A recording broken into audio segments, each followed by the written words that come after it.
Good afternoon and welcome to another edition of On Point for today, the 4th day of October 2024. Of course, my name is Alexis Jeffers and it's always a pleasure being here on a Friday afternoon. I come here from 1 to 2 p.m. every Friday once I'm available. And of course, it is always my pleasure to come once I'm here. So let me say good afternoon to all of the parishes here on the island of Nevis, St. James, St. Thomas Parish, St. Paul, St. John's, and St. George's. And of course, we know we have a following down there in St. Kitts as well. So the whole of St. Kitts, good afternoon to you. And indeed, we can go further afield. And of course, you have Statia, Saba, St. Bart's, French and Dutch, St. Martin, the whole of Puerto Rico, where all of our English speakers are, and also up in the United States, the East Coast, all the way across to the Midwest and into the western flank of the United States as well, Canada, Europe, and all the way into Asia. We know that Von Radio has a large following, and indeed it is always a pleasure for us to bring these programmings to you wherever you are, to get a sense of what is happening here on the island of Nevis. And of course, we always come with what is truthful, what is on point, and what is to the point. So that is why this program is called On Point, because we stay on point. I mean, there's no need to go off track. We stay with what we have to deliver, and then we're out of here within an hour. So welcome once again. And indeed, of course, always at the start of the program, we get a few household matters out of the way, such as condolences. I would want to express my profound condolences to all that are in the bereaved column at this point in time.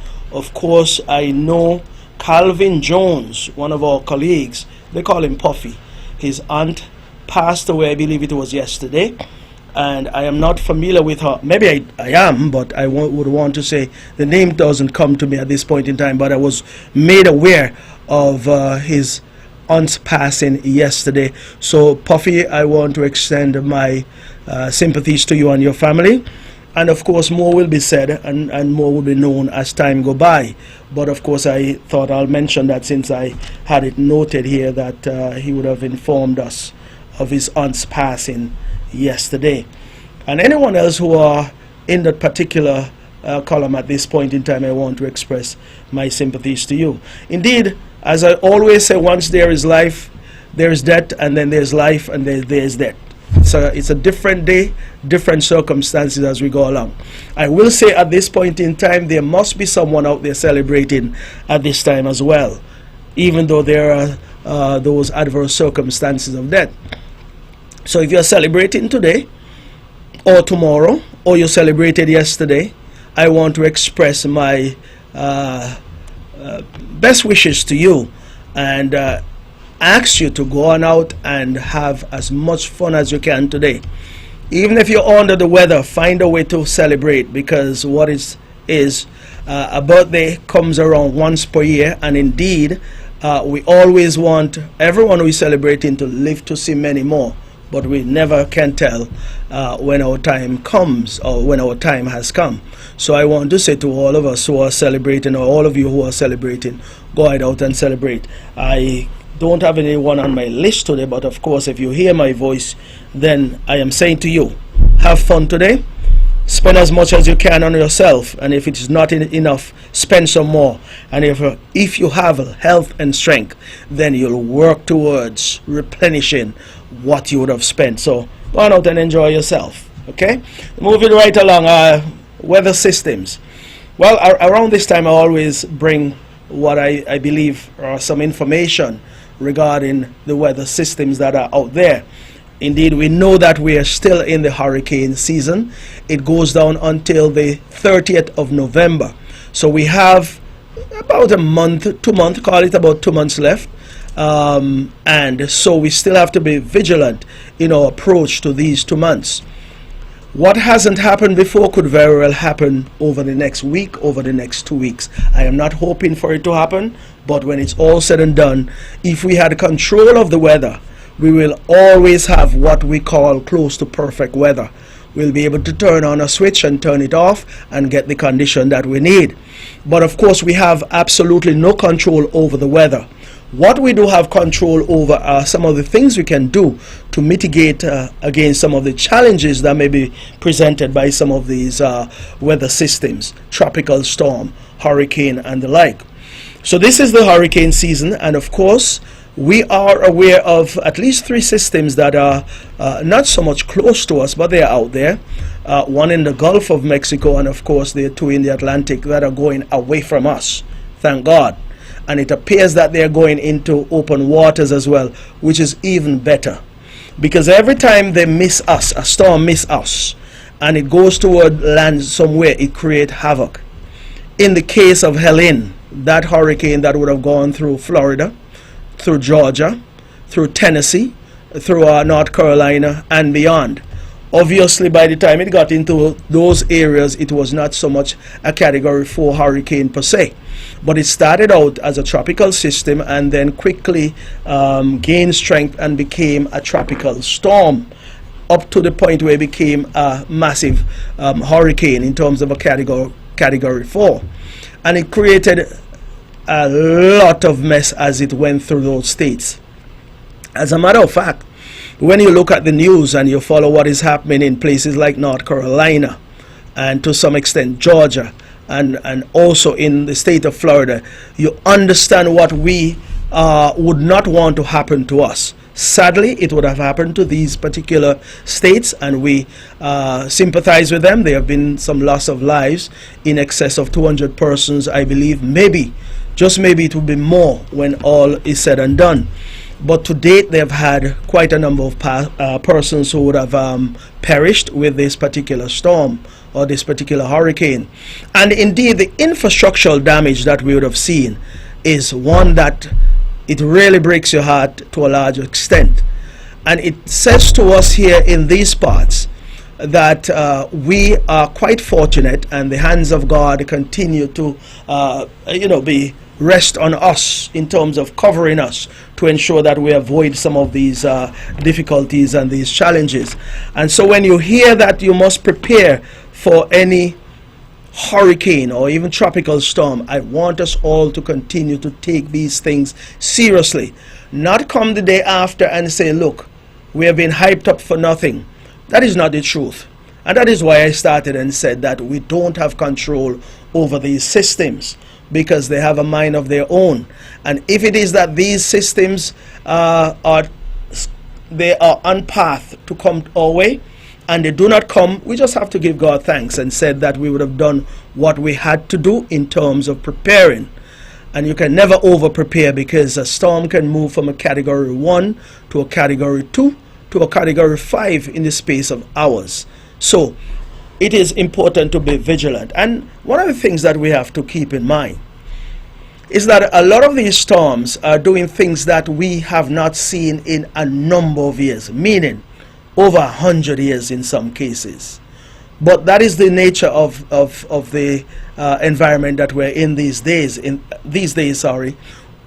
that we have been talking about climate change. Some believe it's a hoax. Some believe that it does not exist. Some believe that it is just one of those things, one of those propagandas that are being spread. But I will tell you that what you see happening in today's day and age, and you hadn't seen it for the past 10 years or 20 years, you ask yourself, what has caused these phenomena to happen? And so even up in the United States, I do not believe they have seen a storm such as this in places like North Carolina since maybe 1851 thereabout, the magnitude that is. And so there are things that are happening now that haven't happened for a long time. And that is why we're saying that all evidence is there that we have to be vigilant and ever so mindful of what we are experiencing and don't take it for granted. So I want to say to us that whatever storms are out there that are not coming our way, thank God for that. But continue to look towards the east. And the east means the west coast of Africa and any systems that are coming our way from that region towards us. We generally don't get storms out of the Gulf of Mexico that head from the west coming to the east.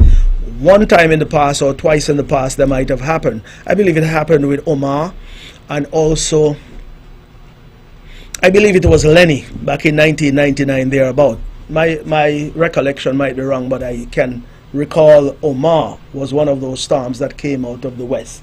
Did a lot of damage on our west coast from down here at Four Seasons all the way up to Herbert Beach and those areas there on the western side of western northwest of the island of Nevis. So I spent some time on that for a reason, because of course we want to get out of this particular season unscathed. And why I say that is because we are preparing for a good tourist season to come. Places like Georgia and North Carolina and some parts of Florida cannot say the same thing, because of course they would have to be in a rebuilding mode.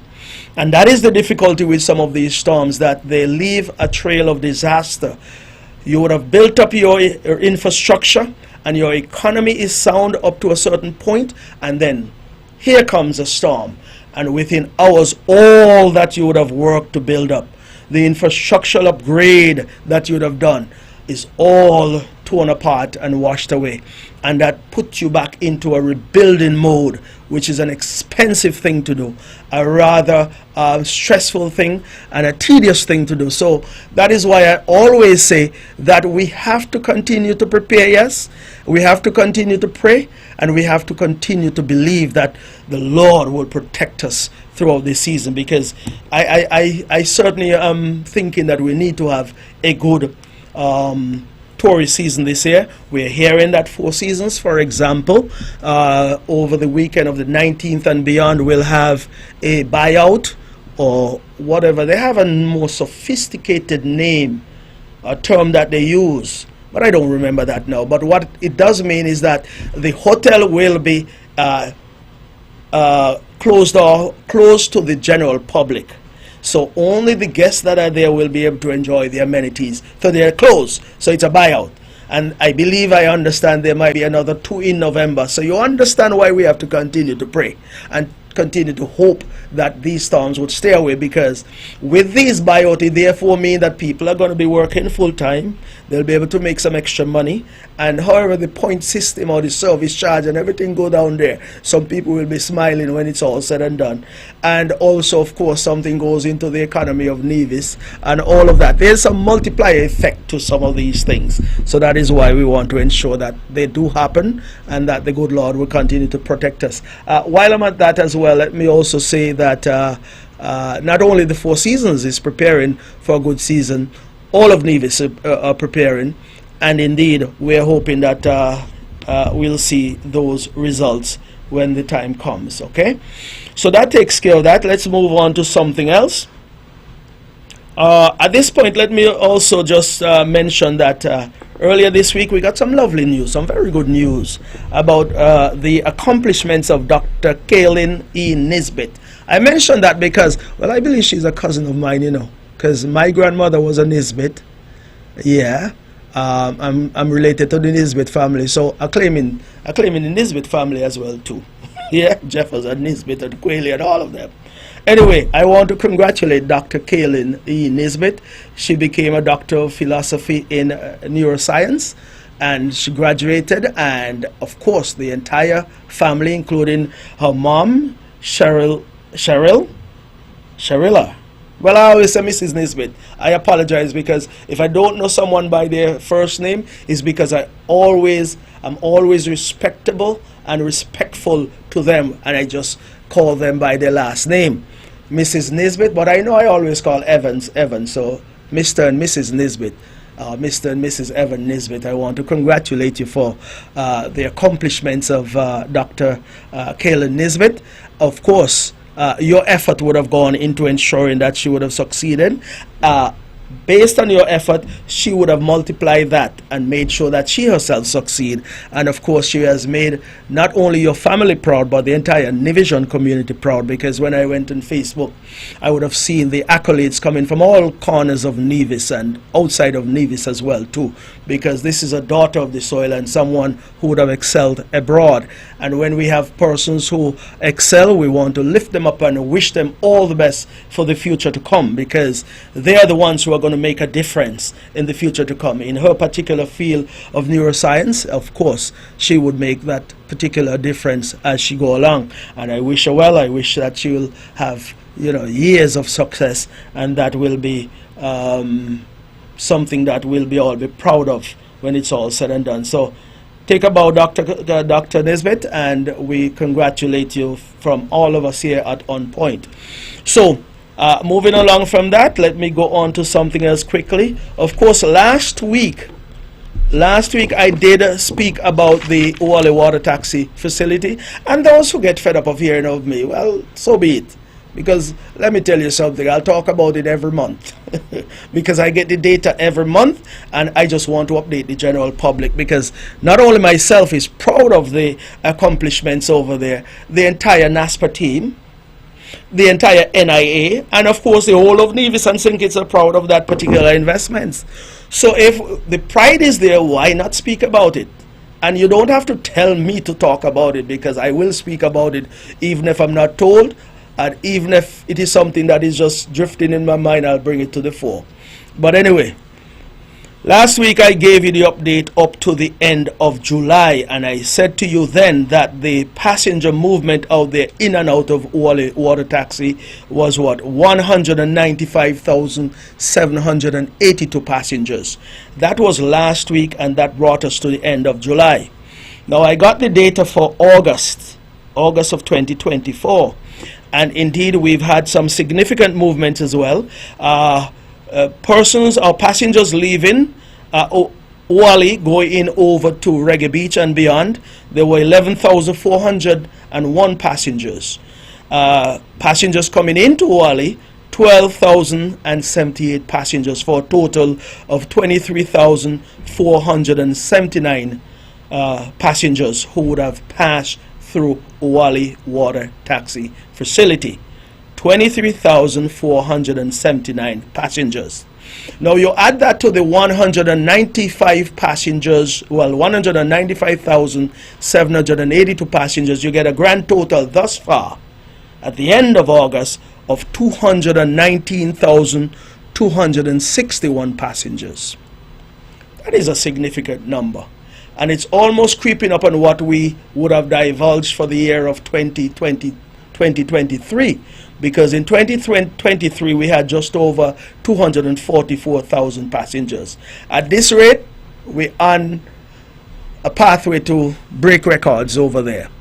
And so it is always my pleasure to bring these numbers so that persons are kept abreast, because 219,261 passengers would have moved through that facility to go to work in St. Kitts or to come to work in Nevis, to go to St. Kitts for recreation of some form, to go to a restaurant, a bar, to spend a weekend, or to do other things over there, to go to a doctor or go to other medical facilities for treatment over there. By the same token, persons would have come over to St. Kitts, or to Nevis, for similar things. And so you had persons who would have gone over to St. Kitts to catch flights out of St. Kitts at RLB. And by the same token, persons come to Nevis as well to take flights out of Nevis down into St. Thomas, for example, down into St. Croix, for example, and even sometimes down into Anguilla. So you have the movement of passengers who are going to various parts out of the RLB or out of the Van Sammer International Airport. Of course, you cannot underestimate the amount of money that is generated for persons who are working at this establishment, or persons who are working for the businesses that ply the trade out of Wally as well too, like those boat operators. Social Security make their money. Businesses here in Nevis make money in terms of those who supply fuel and lubes and that kind of thing. And also, if someone is just coming over just for the day to see a family member, so the amenities are there and the infrastructure is there for persons to move back and forth. And so I am so pleased and so proud to see the numbers that have been generated of 219,261 passengers. And indeed, some may continue to knock this particular facility, but if it wasn't for a CCM government, and I'm going to be straight up and blunt with this one. If it wasn't for CCM government, this particular facility would have never been built where it is to start with and providing the services that it is providing at this time. And the persons who are benefiting as well would have never benefited. And I say this because I told you before that there were plans afoot to build a facility down at, Cotton Ground. And lands were acquired for a specific person to operate a particular facility like this one.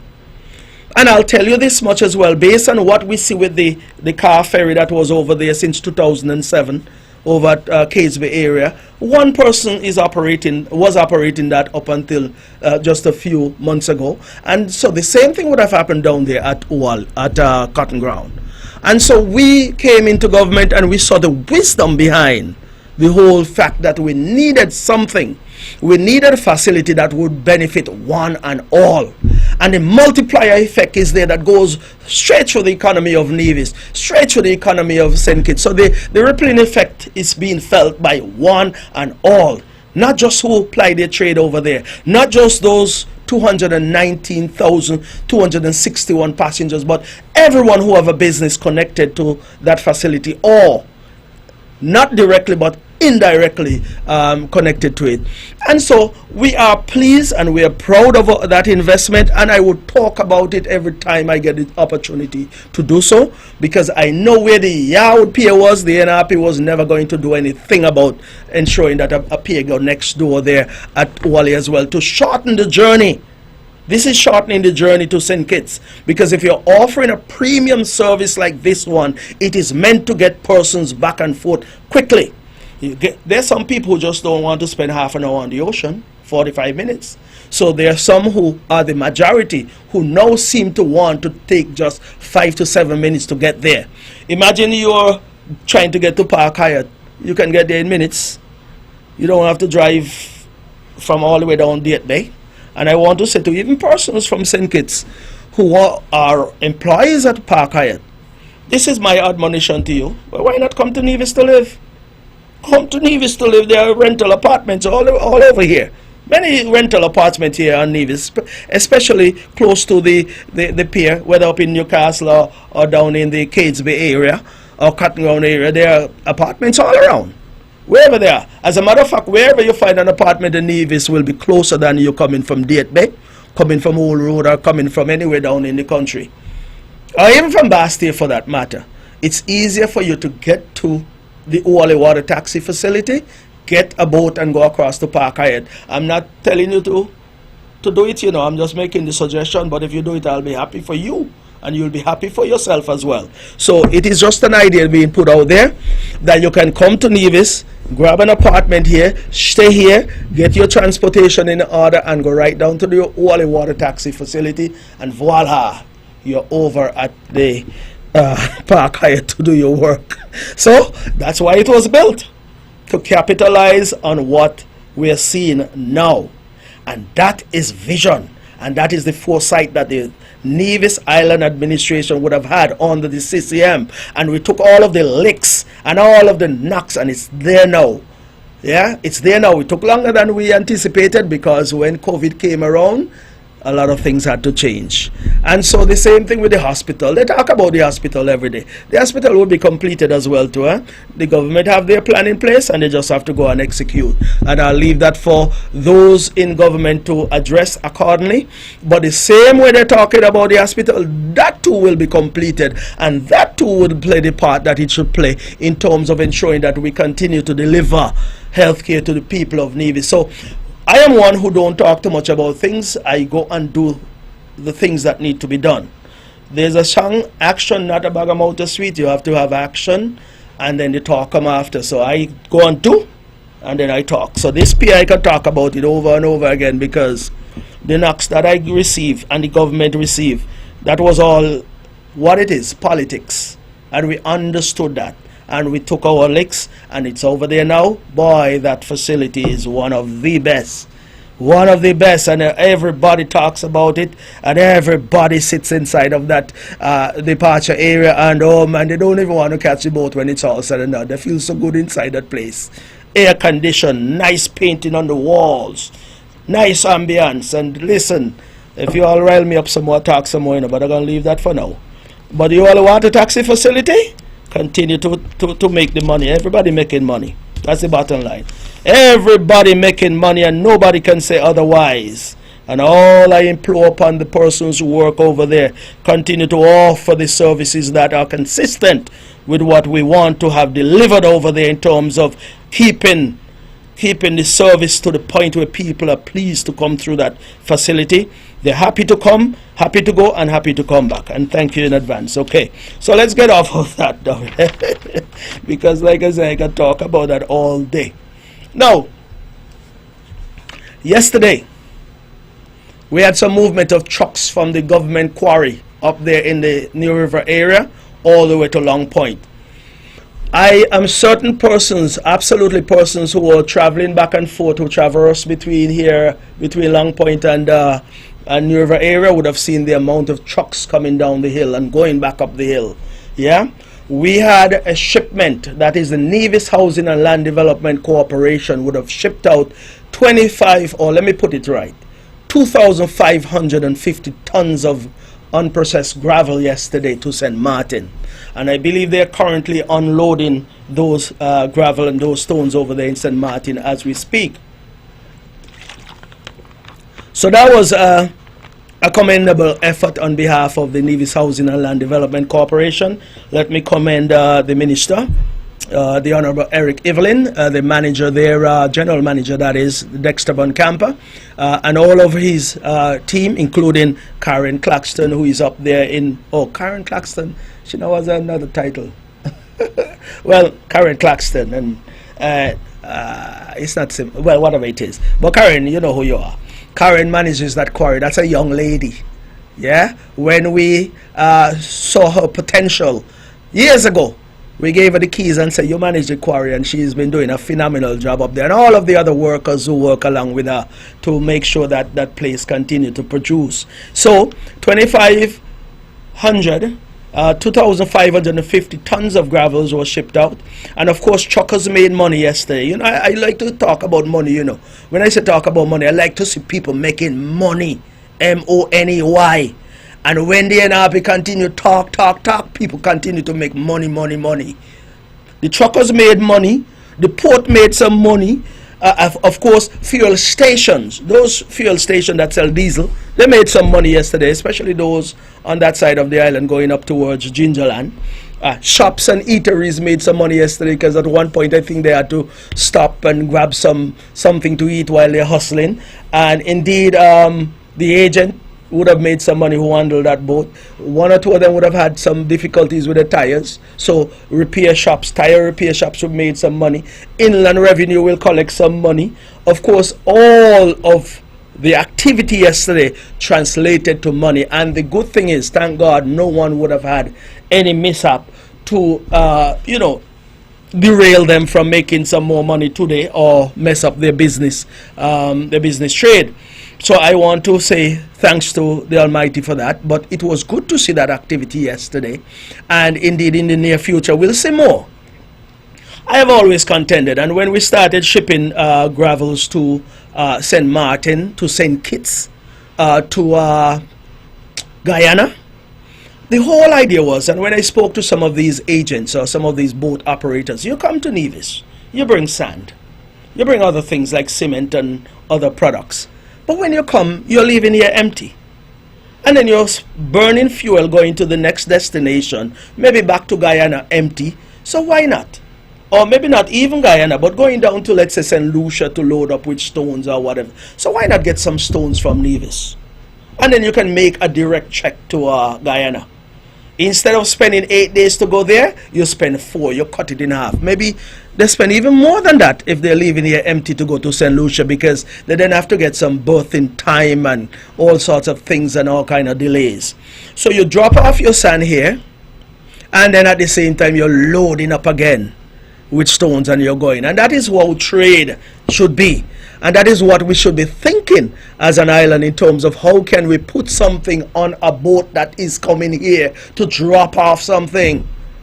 And that is why when I was there and the thinking we had as an institution, that's the NHLEC, let us put something on the boat while it's leaving. And so yesterday this boat came from Anguilla after dropping off some sand down in Anguilla, came back to Nevis, pick up some stones, and they're gone back to St. Martin. And if they want to come back tomorrow or next week for more stones, they can come. But we'll find some other person to buy, I'm sure. But that is how we should be thinking. And you see this Long Point area? A lot of bad have been said about Nevis. A lot of things that are negative have been said about Nevis. But there's some good things that are happening right here in our backyard.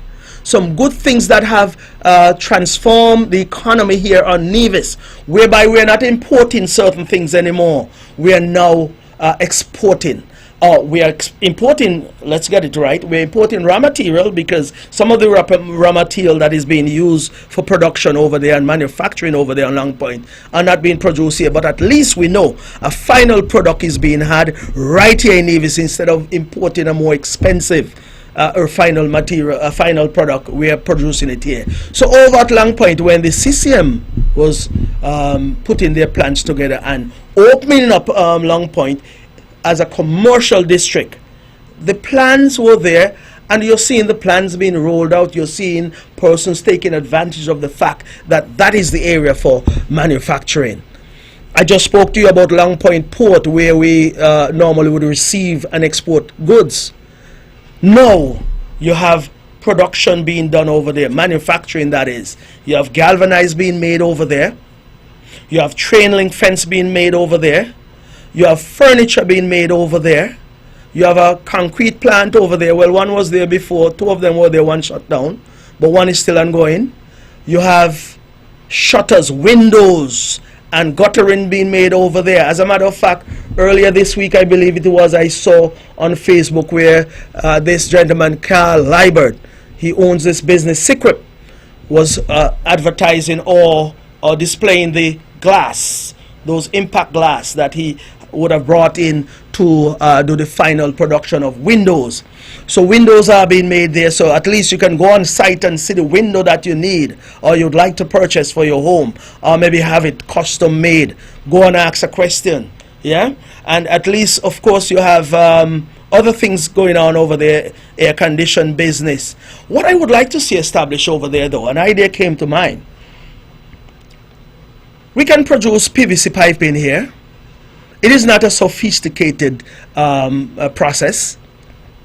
You need resin, you need other products that goes, you need water, you need whatever else you need the machinery, of course. But the research can be done, because here is the thing. You need pipes for, well, conduit pipe for electricity, you need for water, you need piping for your sewage system, you need piping for hot water, cold water, that kind of thing. So every construction site that you see on the island of Nevis, and any expansion or renovation to be done, they need a different type and different size of pipes. They also need the fitting, the coupling, the elbow, all of the unions, whatever you call them, all of those things are needed. And all of these things are made in a factory somewhere else and being sent to Nevis or imported into Nevis, which we can make them here. So we hear a lot of talk about small business struggling. Listen, if you're in a small business and you're struggling, maybe it's the wrong business to be in. But how about a few persons bringing their resources together? Because I understand that these machineries might be about $10,000 US. It may sound like a lot of money now, but if you were to establish, as the galvanized company has done, as the chain link fence company has done, as those persons who are making furniture have done, and even go up to Prospect and see other furniture business up there as well. They import their stuff, yes, but they do the final product here. But what I'm saying is that if, for example, you were to establish such a business, I will say to you that you will have business right here in Nevis to cater to, and also in St. Kitts, because you'll then become the one-stop place to shop. All of these entities, these hardwares and so forth, TDC, Horsford, what you call it, Shiverton down there, and whomever else, all of them have to import those products into Nevis, and they import them in large numbers. They import 4-inch pipe, 6-inch pipe, 3-inch pipe, 2-inch pipe, 1-inch pipe, couplings of all sorts and sizes. So let's say you start out your business and you're going to go into a specific length or size, 2-inch, 1-inch, whatever. Then you're going to migrate into other things, couplings, the kind. In a matter of 3 to 5 years, I'm sure you can have a full-fledged manufacturing business right over here at Long Point or somewhere here on the island of Nevis. And so when you're known, when it is known that you have these products, you'll get your sale. TDC may not import as much. Hosford may not import as much. Same thing with other companies that import. They may come to you instead, because indeed it saved them a lot of headaches in terms of putting an order together, getting it overseas, tracking that order, following up back and forth, and of course in the meantime they put an order to you and you put it on your truck and you take it right into their back door, or not back door, into their yard, or the lumber yard, or the storage facility, whatever you want to call it. It is an idea that I'm putting out there, one that I feel is doable, one that I feel that if persons are willing to pool their resources together, I think it's possible. Of course, the galvanized factory over there, they're doing well. They supply galvanized to a number of construction sites here on the island of Nevis. Same thing with Chainlink Fence Company, and I do believe that they do some shipments over to St. Kitts as well. And if you don't, then it's time for you to let it be known that you have the same product that can be imported from China, the same product that can be imported from Belgium, the same product in the case of galvanized that can come from any of our neighboring islands. You have it here. And that is what I believe we should start looking towards. As a matter of fact, I'm now thinking, you see Stacia down there? Stacia have a lot of meat products down there. Let it be known to Stacia that you can get them galvanized, fencing wire and plants and everything. Send down a boat with those stuff and bring back all of the beef and the mutton that you can bring back, because the abattoir need it as well. That is trade, and that is how you trade. And I'm putting it that way because I do believe that we need to capitalize on some of these things. These things are not far-fetched in any way, and that is a suggestion. I spent some time on it simply because I do believe it is one that can work. It certainly can work, and it's something that it can be looked into, because it is not as expensive and it is not as intricate as some other forms of manufacturing. So I say, let us look towards it.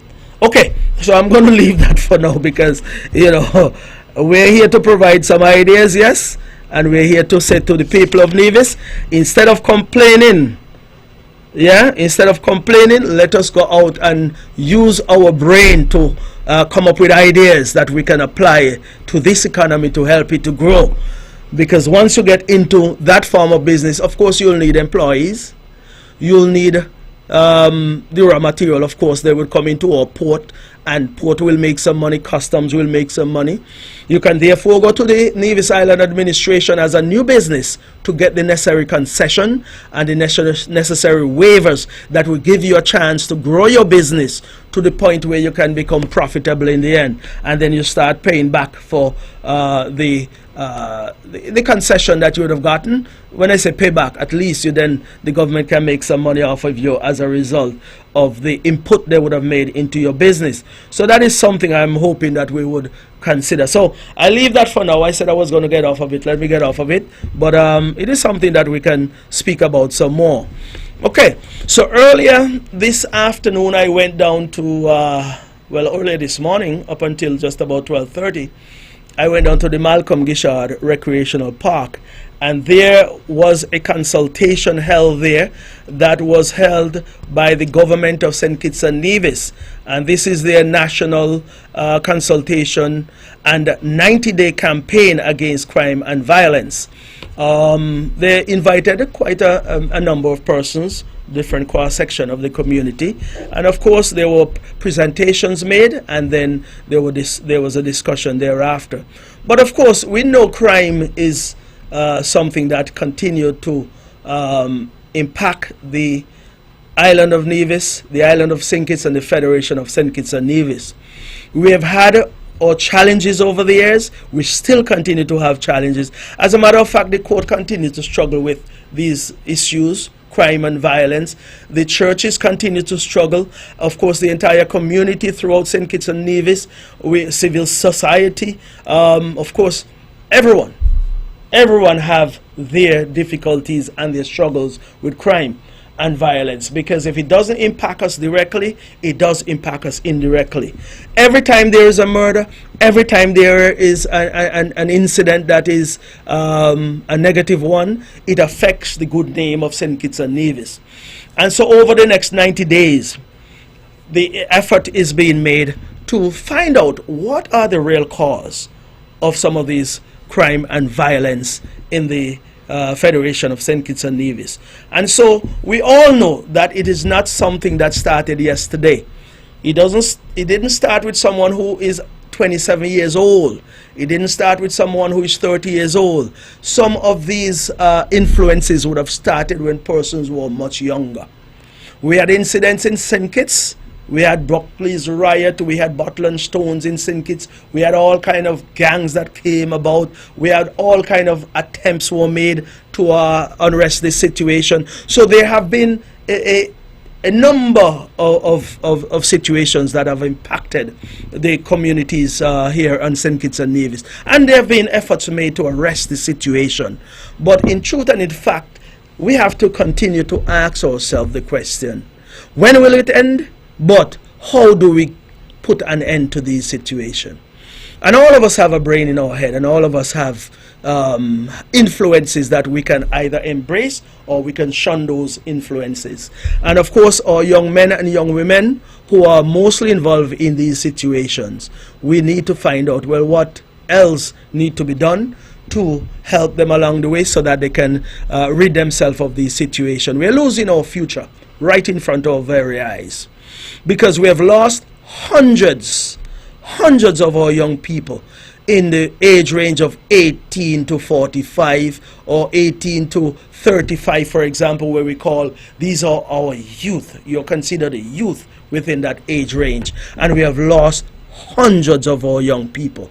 Hundreds of young people who could have become doctors, who could have become lawyers, who could have become pilots, engineers, who could have become construction workers, who could have become electrician, who could have come plumbers, who could have come painters, who could have come almost anything that they would have aspired to do.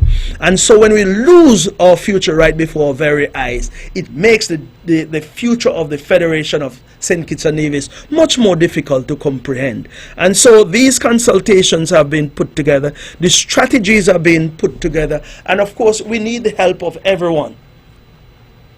Crime is not the business of myself alone, Alexis Jeffers. Is not the business of the Premier of Nevis alone or the Prime Minister of the Federation. You can always blame either of them, the Premier or the Prime Minister. You can play the blame game in every regard.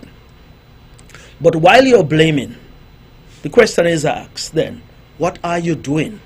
What are you doing to help the situation? Because I always say it does not take a brain to complain. Anybody can complain any day about anything. But when you use your brain to come up with solutions, that is where the difference is made. And so we all have to come together at some point and bring our ideas together and be our brother's keeper. And we have to say to ourselves as parents, as grandparents, as guardians, whomever you are, that all of you have a role to play. Don't worry, think that you'll see something happening in your house and be blind to it. Play deaf and blind to it and think it would go away. It's going to manifest itself someday, and it's going to come from outside of your house into the community, and then you as a parent, you as a grandparent, you as a guardian, you're going to have the price to pay when it's all said and done. Whether it's the price in terms of grieving or in terms of the price that you yourself can succumb to crime as well too, and that's the reality. And all of us must understand that crime cannot be seen as Tom Jones' problem. It is all of us, all of our problems. And when the island and the Federation is calm, Most of us would go about our business in a nonchalant way and feel good about it. We go to the shops, the bars, the restaurants. We go to the night club, the night sceneries. We enjoy ourselves. We go to work with some comfort of mind, some peace of mind, knowing that all is well. And it's simply because we would have done the right thing to ensure that all can be well and will be well. But the day you hear there's an incident on St. Kitts or Nevis, everyone gets scared. We pull back, businesses suffer.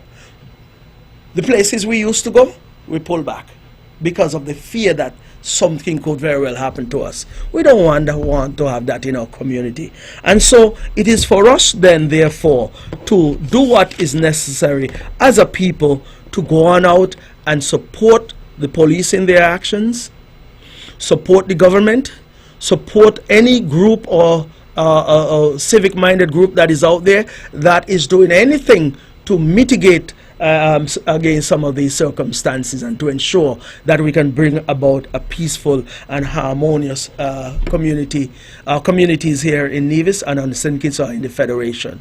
Federation can't take it anymore. I am saying that. We can't take it anymore. And we have been talking, we've been preaching, we've been beseeching, we've been begging, we've been doing all that is necessary. Different strategies have been implemented. Some have worked, some haven't worked. Some things have been said that is not right or unsavory, and some things have been said that are good, and some wisdom have been imparted. Let us pull from the good. Let us disregard the negative. And let us stop pointing fingers. You see me, I personally don't go on social media and start to point fingers about crime and talk about crime, because we have all talked enough, I'm sure. And yes, some may say we must continue to talk, but talk without action is meaningless and useless. And what I mean talk without action, we can talk all day. I can talk here for the next 2 hours about crime. I can bring all the statistics. I can go down to the court and pull things off of the court the website of the Caribbean Supreme Court and tell you all of the judgment and all of the this and all of the crime that has been adjudicated on. I can do all that all day. What I am saying, we need to apply more effort in terms of doing more and talking less. And what I mean by doing more is assisting where we can. And we need the assurance from the authorities, the police, the church, and whomever else, that once they're brought into the mix, understand that lives are at stake. And this brings me to this what do you call it? This parliamentary sitting that we had some weeks ago, a couple of weeks ago. I don't know if I had that. Let me see. Oh, Judge Alone trial bill. We had this bit of legislation that was passed in Parliament a couple of weeks ago. And there have been some discussions about it. There have been some challenges as well as to why this particular bit of legislation was brought, where in some circumstances there could be trial by judge only. What we have seen over the years is that there have been trials, including the juror, and let me say up front, that I am one who is a firm believer in the jury system. I've been a juror many times before in certain criminal cases before. Many of us here in Nevis can speak of that. Many persons in the Federation can speak of that. But times are different. And there have been threats made against potential jurors, threats made against family members of jurors, intimidation I'm talking about. And so you find that the jurists or the system, what am I saying now? The court system, or the criminal system, or the jurist system, whatever you want to call it, has its challenges in even getting jurors to sit on these panels, because of course persons who see difficulties in being there sometimes come up with all kind of excuses. And there are excuses that can be thought of. Some employers have challenges when jurors or the employers are being called. Well, some are being called multiple times as well too. And then of course the intimidation part of it in terms of where jurors and potential potential persons who would have to give evidence, I must say.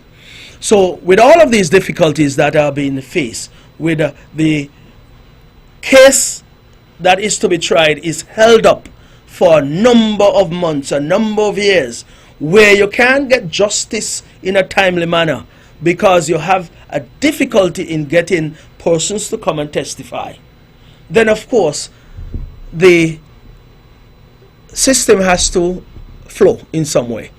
The system would have to flow in some way, and you have to find ways to get around some of the challenges that you face. And so this judge-only trial bill that was passed was meant to eliminate some of the difficulties where some cases, not all cases, because when I look at the list of areas that you may have criminal activities being done or offenses being committed, when I looked at it in terms of the numbers, whether it was offenses that are called larceny, forgery, anti-corruption, whistleblowing, unauthorized disclosure, all of those are criminal activities that you can be indicted for. Perjury, firearms, illegal firearm possession, genocide, gang prohibition, anti-terrorism. Listen, all of these, I was told, some of them would never get to the court in terms of an offense being committed under these particular circumstances, and you may not be indicted. Someone may never get indicted for some of these acts, really. But what is being contemplated is that certain special circumstances where there are difficulties putting a juror together, difficulties getting persons to bring evidence to prosecute someone. Indeed, however the evidence is collected, it will be shared with the defense, and they would work that out. I wouldn't want to go into the intricacies. Those who are in that particular field will know how the system would work in that regard. But of course, we have confidence that the judge knows the law. The judge will certainly apply the law accordingly. If the judge feel that you're guilty, well, you'll be found guilty. If you're not guilty, the judge can find you guilty. As a matter of fact, there are times when the judge will give the jurors would inform the jurors about certain aspects of the case and how they should look at it anyway. But jurors these days are being intimidated in many regards, in some cases, especially in criminal activities where there is murder and so forth, or attempted murder and the likes have been committed. So I have no difficulty with this particular bit of legislation. I don't have the time to go into it at length, but those who have the opportunity to, you can go on to the government website, or I believe it should be on the Attorney General might definitely, his office might definitely have a website where you can get this bit of legislation to have a read. And of course, like I said, this is just a judge's only trial in certain circumstances where the juror may not be, he may not be able to empanel a set of jurors who would be able to, or if there are challenges, there is no need to withhold justice from the family of the victim, or even the accused as well. No need to withhold justice. So that is why the judge-only bill was passed. Like I said, some may have difficulties with it. I believe those who are on the defense side of it may very well have a difficulty, because of course if you're a defense lawyer, you would have some confidence in the juror system. Of course, I don't know what goes on between jurors and how they pick jurors and who they pick and what they expect to get from that juror. But in most cases we have seen where justice was not had in some cases, and families have been left to mourn and weep as a result. And so I believe this is one of those bit of legislation that seeks to amend some of these difficult situations so that trial can be had in a speedy way. Well, I have just a few more minutes, so let me go on quickly. This is one to laugh at, but I laugh at it to myself. I've seen a lot being said in recent times, and people seem to like to count people money in this island.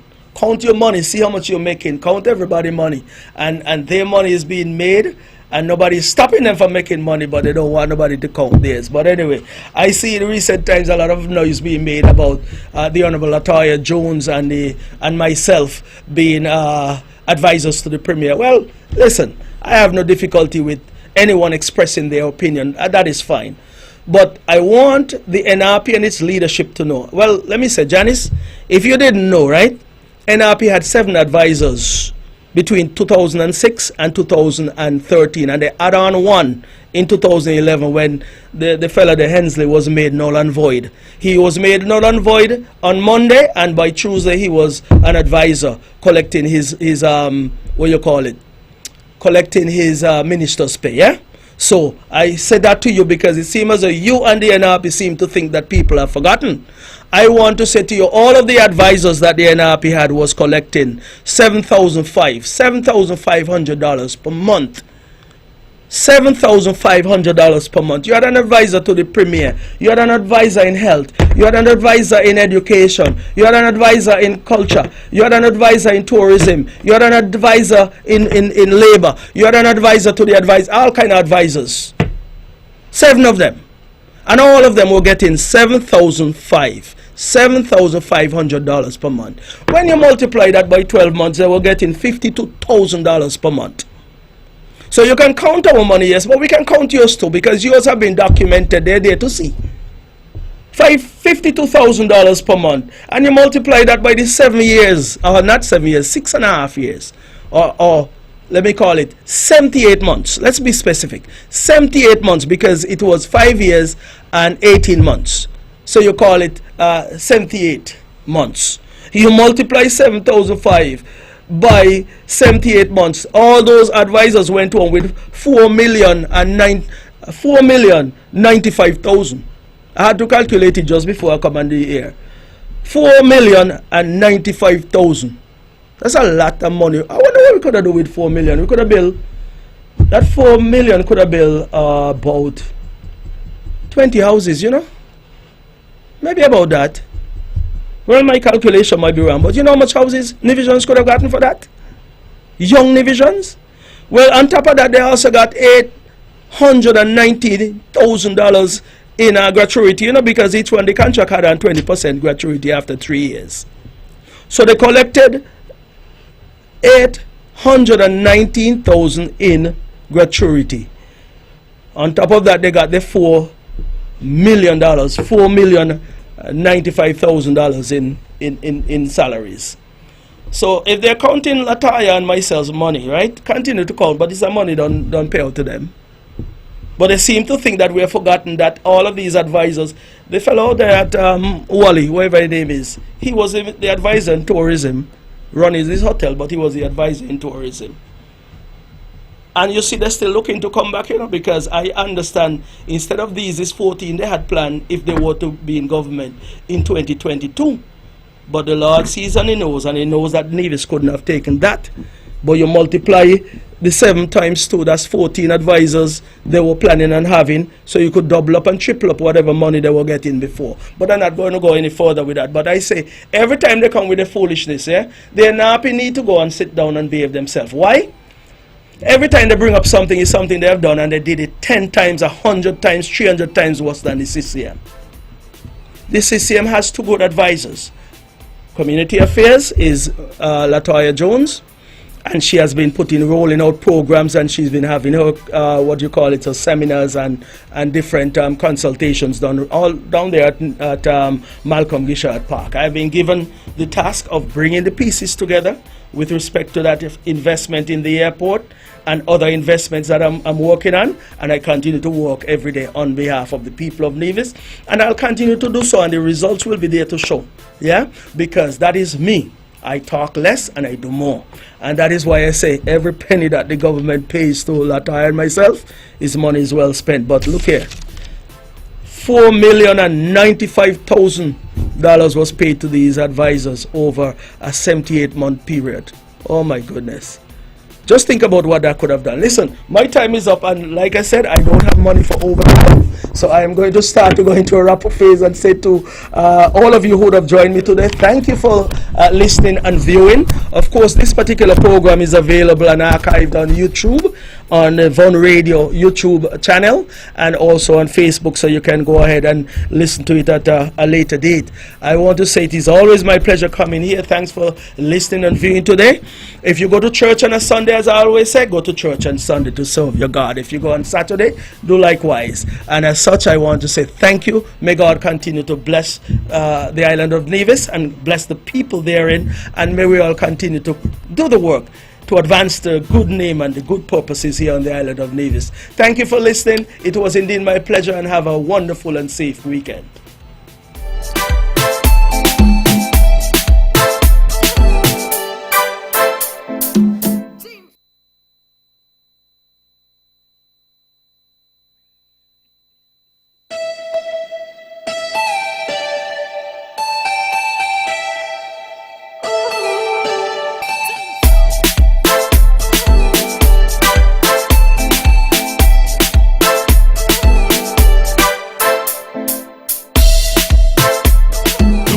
And opinions expressed on the preceding program were solely those of the participants and do not necessarily reflect the views of the Nevis Broadcasting Company Limited or its advertisers.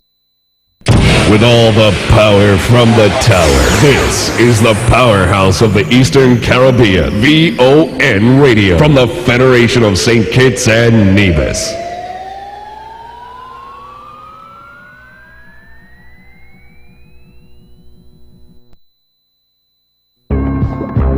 From the VON Newsline,